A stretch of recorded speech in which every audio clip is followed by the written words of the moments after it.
Bezrat Hashem, dans le Zohar ce matin, il dit Rabbi Shimon Bar Yochai, Kadatet Safra, Vitzibura Ishtaku Beknishta, quand le matin il vient, et le Tzibour, Tzibour, ça veut dire l'assemblée, elle se rassemble dans la synagogue pour faire le minyan, Ba'ul Ishtakecha Beshirim et Tushbachan de David. Alors, regardez la prière de Shachrit. Trois quarts de la prière de Shachrit, elle est composée de Tehillim. De chants de David Ameler, de psaumes de David Ameler, ça veut dire qu'ils ont basé la prière sur le psaume de David. Tu as le psouket d'Izimra, il y a à la fin, Ashrei Shevebetecha, au début, à la fin, Ashrei Shevebetecha, et l'Amnatseach Mizmor le David. La majorité de notre prière de Shachrit, elle est composée avec le Tehillim. Il dit ici pourquoi Vaokimna disidura ihu lita'ara rechimu le'ela vitata. Parce que le psaume de David, ça fait réveiller la miséricorde dans le ciel.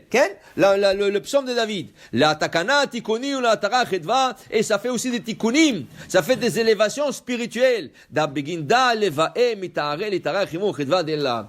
Vous savez que chaque fois qu'une personne venait au Beth Amikdash avec un sacrifice, il y avait là-bas 15 escaliers. Sur les 15 escaliers, il y avait des lévis. Il y avait des centaines de lévis. Et ils avaient tous des harpes, de violons, de cymbales, toutes sortes de choses. Et quand une personne emmenait son sacrifice, eux, ils jouaient. Ils jouaient la musique et ils chantaient le chant de David, le Tehillim. Le Shem Shmuel, un des grands Rebbe, il dit, il était impossible pour une personne d'entendre le chant de Lévi et ne pas faire tchouva sur place. Il pouvait être le plus grand rachat au monde. Quand il entendait le chant de Lévi, il était tellement fasciné qu'il faisait tchouva sur place. Il dit, je regrette tout ce que je fais, je retourne tchouva shlema. Le chant, c'est tellement important. C'est un monde. Il y a dans le ciel un monde de chants. On dit que des fois, il y a de choses qu'on n'arrive pas à voir dans ce monde que par une chanson. Quand tu chantes, il y a une porte qui s'ouvre là-bas et c'est là-bas que ta prière rentre.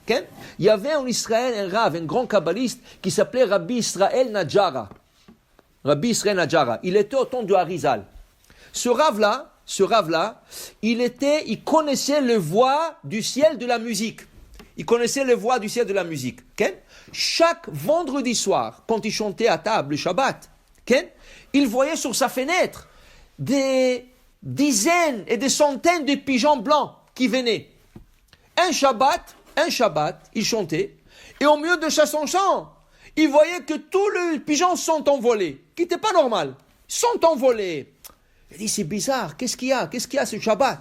Le lendemain, à la prière de Shabbat, quand il est parti voir le Harizal, qui était à Tzfat, là-bas à la prière, il lui a dit, Rabbi, vous savez, il y a quelque chose de très bizarre. Chaque vendredi que je chante, il y a des pigeons qui viennent. Des pigeons blancs. Ils viennent. Et ce Shabbat-là, exceptionnellement, ils sont envolés. La Harizal, qui était un grand kabbaliste, il dit, tu sais pourquoi? C'est vrai qu'hier, tu avais un peu chaud. Il faisait un peu chaud. Tu as roulé ta manche. Quand ils ont vu ta main, ils ne voulaient pas rester là-bas. Ils sont envolés. Je t'explique maintenant. Tu ne vas jamais rouler ta manche, même si c'est... Tu sais pourquoi? Tout ça, c'est des malachim. Tous ces pigeons-là, ce n'est pas des pigeons, c'est des anges. Ils viennent t'écouter. Mais ils ne peuvent pas voir ton bras. Alors, il faut que tu gardes ton bras couvert. Le Shabbat d'après, ils sont revenus. Un grand sultan, un roi turc, il a entendu de lui, de Rabbi Israël Najara. Il a appelé, il adorait la musique.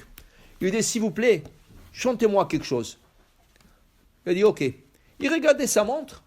Il lui a dit, dans 5 minutes. Il dit, prenez vos temps.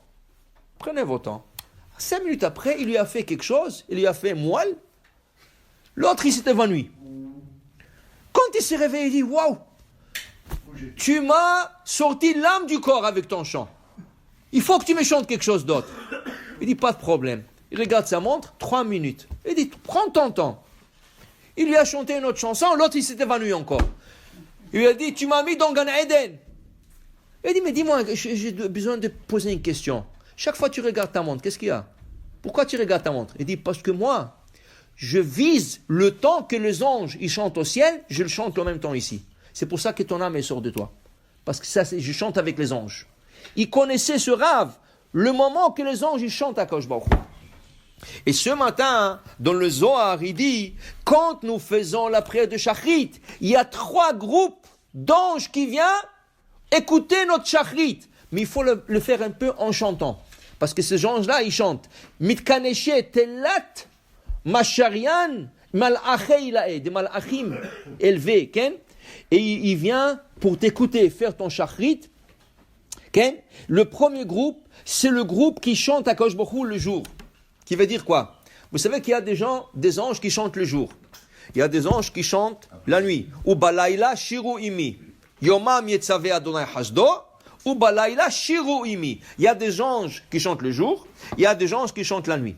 Il y a des anges qui chantent une fois par jour. Il y a des anges qui chantent une fois par mois. Il y a des anges qui chantent une fois par année. Il y a des anges qui chantent une fois par 100 ans et par 500 ans et par 1000 ans. Ils n'ont pas la chance qu'Am Israël. La Gemara dit Am Israël est tellement chanceux qu'Akadosh Baruch Hu nous a donné la chance de lui chanter 3 fois par jour. Qu'est-ce qu'ils chantent les gens? La Kedusha. Kadosh, Kadosh, Kadosh. Il y a des anges qui attendent 500 ans et 1000 ans pour chanter ça. Et nous, on a la chance de faire ça tous les jours. Alors voilà l'exemple de la Torah. Yaakov Avinu, il se bat contre l'ange. Et l'ange, il dit, lâche-moi, je dois monter. Il dit, pourquoi? Alors Rachid dit, parce que, il dit, ça fait déjà 138 ans, je n'ai pas chanté Hachem. 138 ans qu'il n'a pas chanté Hachem, cet ange. Il dit, si tu ne me lâches pas maintenant, je ne sais pas quand on m'a donné une deuxième chance. Il dit, non, tu peux partir. Kim berachtani, donne-moi une bénédiction. Donne-moi une bénédiction, je te lâche. Il n'avait pas le choix. Mashimcha, comment tu t'appelles? Yaakov. Il dit, tu t'appelles plus Yaakov. Israël Yeshemecha. Tu vas t'appeler Israël. Mais lâche-moi. Il a lâché. Pour te dire, il y a des anges qui attendent, qui chantent. Et nous, on a la chance, dit la Gemara. C'est pour ça qu'il faut être à la synagogue toujours, matin et arvit. Tu as 3 fois par jour, le matin 2 fois, et le mincha, la kedusha. On chante à Kadosh Baruch Hu, on nous donne la chance d'être proche de lui. Pour dire, c'est tellement important. Quand tu chantes à Kadosh Baruch Hu, le matin, le Shachrit, 3 groupes des anges. Les anges qui chantent le matin, et notre groupe, Tinyana. Malachim Kadishin, Dimeshtakrim, Kol Kedusha ou Kedusha, c'est des anges qui se trouvent que dans la Kedusha. Et après ça, un troisième groupe, qui vient accompagner la reine. Il dit le matronita, le metatkene matronita. Et il faut monter le chant de la Kadosh Baruch Hu. Pour dire, c'est tellement important, le chant, pour que notre prière soit acceptée. Baruch Adonai Le'olam. Amen ve Amen.